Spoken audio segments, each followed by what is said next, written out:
Well, they make me feel calm.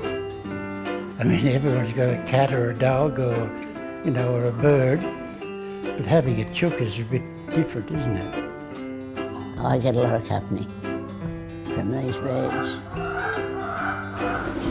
Hear that?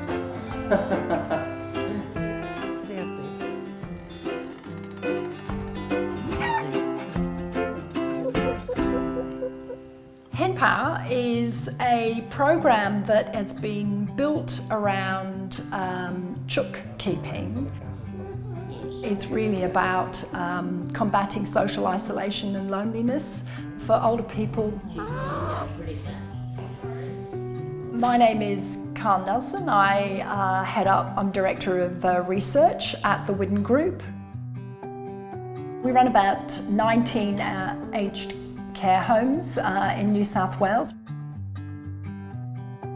Our research shows that levels of social isolation and loneliness amongst older Australians are at about 40%, which compares with about 10% if you ask the general population in Australia.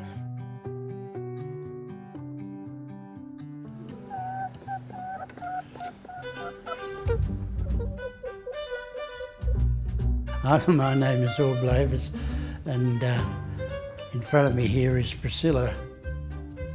I don't nurse her or carry her around. She sits in the basket and I push her around. Oh, she's real cunning, If she can get away with something, she'll try. She likes to sleep when she gets in the basket. Feather out of place, she has a go at it. I don't think anyone had really expected that you could have a hen as a pet. And yet what we found is that if you rear them correctly and get them very used to handling, they are actually fantastic pets.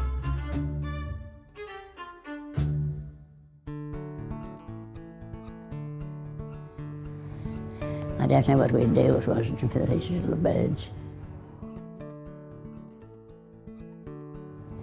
This is Burley Ford here. I'm 91 years of age. I have little Molly here with me. She keeps me company.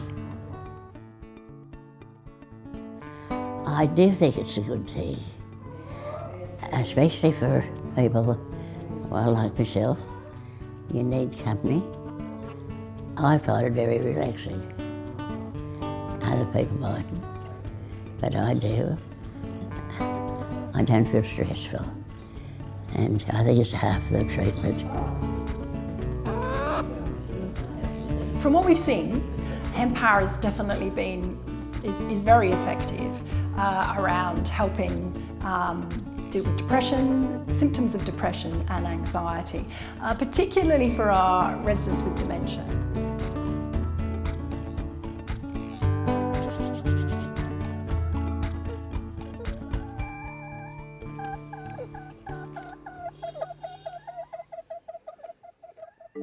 For many people with dementia, there is often this locked-in feeling where they can't actually express themselves, or they find it difficult to express their emotions.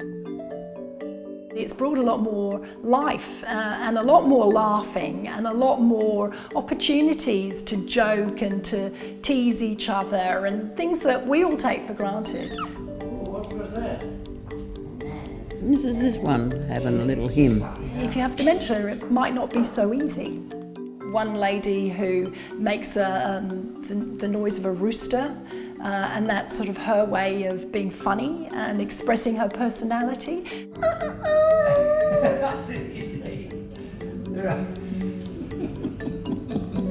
They are pets, but they're all females. There's no roosters here.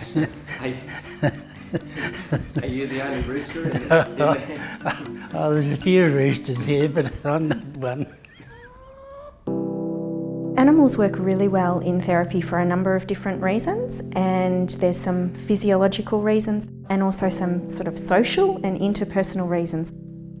Hi, my name's Melanie Jones. I'm a psychologist, and I've spent about the last 10 years or so looking at the bond between humans and animals. Just with that nice, smooth, gentle feeling under your fingers. One of the main physiological benefits of being around animals is that we get an oxytocin hit or an oxytocin rush. That's our feel-good or bonding hormone, and in turn that drives down our stress response and our stress physiology. So when you're not stressed, you deal with pain better. So those patients who maybe have lower mobility might be more motivated to get out and walk. Holy hell, there's eggs here. There's 2 here. With animals, people are more likely to talk about the animals, but also they're more likely to talk to each other in the presence of animals. Add to that the fact that hens are outdoor, and so you're getting people outside into nature, and we also think that's going to have a really beneficial effect. And I find when you have these chickens, you make friends with the other people. And they're not for everybody. I wouldn't give it up for the world.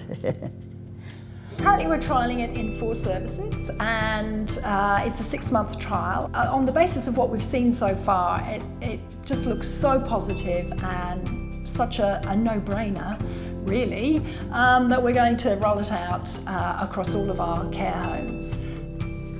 The more you look after them, the more they fit in.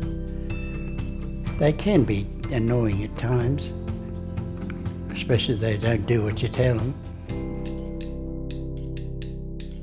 When all else fails, you can always come back to the birds. That sounds stupid to you. You tell them, do you?